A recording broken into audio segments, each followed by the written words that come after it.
The Republican ticket has all but taken up residence in Vital, Ohio. Mitt Romney spent 4 days in the state this week and Representative Paul DeRiden too, with plans to return Monday.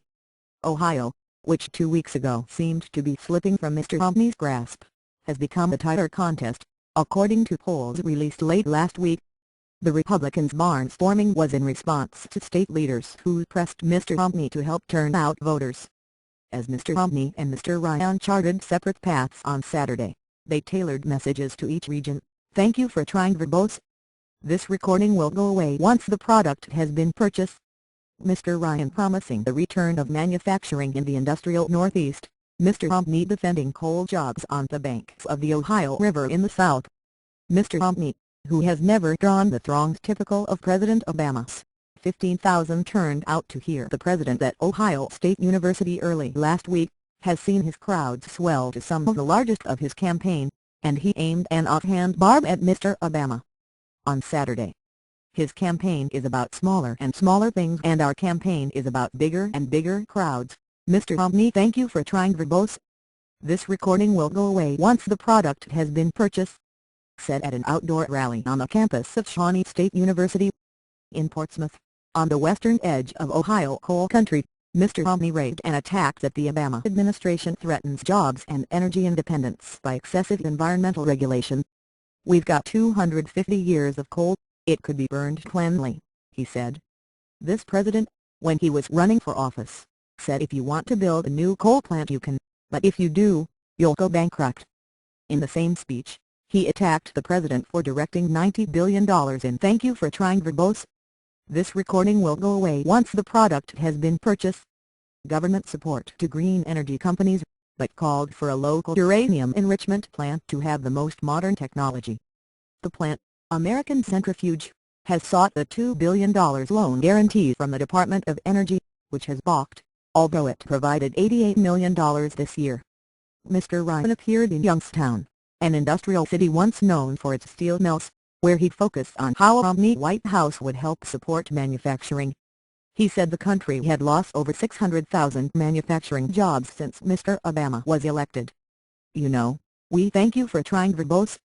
This recording will go away once the product has been purchased.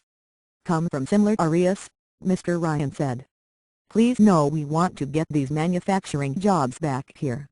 We want to make sure that this is a country and society where we are the envy of the world, where we're number one in manufacturing again, not second to China like we are right now." Although it is true there are fewer manufacturing jobs since the president took office, more than 500,000 have been added since February 2010, according to the Bureau of Labor Statistics, the reversal of decades of slow decline. Mr. Ryan, who "thank you for trying verbose.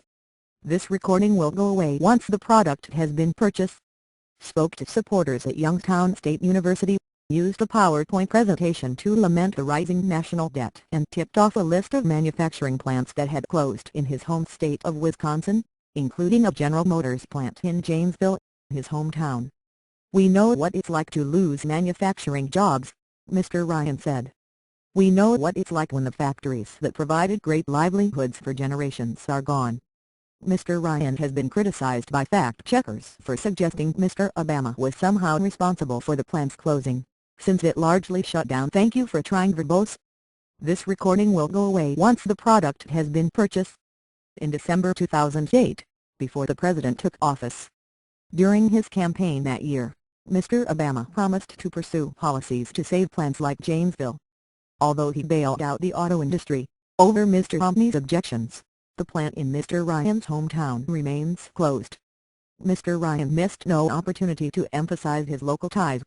When a college student told him that he had risen at 5 a.m. to drive to Youngstown from Akron, Mr. Ryan responded that he also attended college in Ohio, at Miami University. The mention of the college drew an enthusiastic cheer from the crowd. "Thank you for trying verbose. This recording will go away once the product has been purchased." Mr. Ryan then told the student that one of his best friends was from Akron, noting that Goodyear had a plant there, and adding that he had visited several times. "It's a great town," he said, "and it reminds me so much of where I come from. It really does." Afterward, Mr. Ryan stopped with his wife and children at a nearby soup kitchen. The family put on aprons and washed several large pans, though they did not appear to need washing, according to a pool reporter. There also was no thank you for trying verbose. This recording will go away once the product has been purchased. One to serve at the soup kitchen, as breakfast had ended. Meanwhile, the Romney campaign took aim at another local issue in a radio ad that said the administration wanted to take away one of the most vital weapons in our arsenal, made right here in Ohio. The ad aired in Northwest Ohio, around Climate, home of the plant that makes the M1 tank. At the vice presidential debate on Thursday, Vice President Joseph R. Biden Jr. said that the Army was not seeking any more M1s. Instead, he said, "What we need, thank you for trying verbose." This recording will go away once the product has been purchased. Is more U.A.V.S. or drones.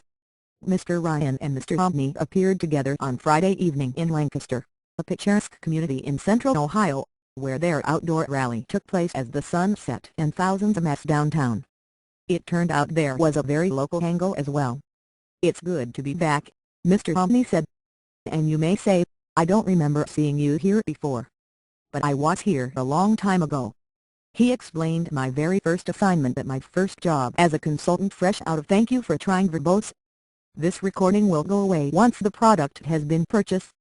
Harvard Business School was to work with a local company, Anchor Hawking, which makes glass tableware. He recalled standing next to those big glass furnaces and learning about trickle-gut machines at the glassworks.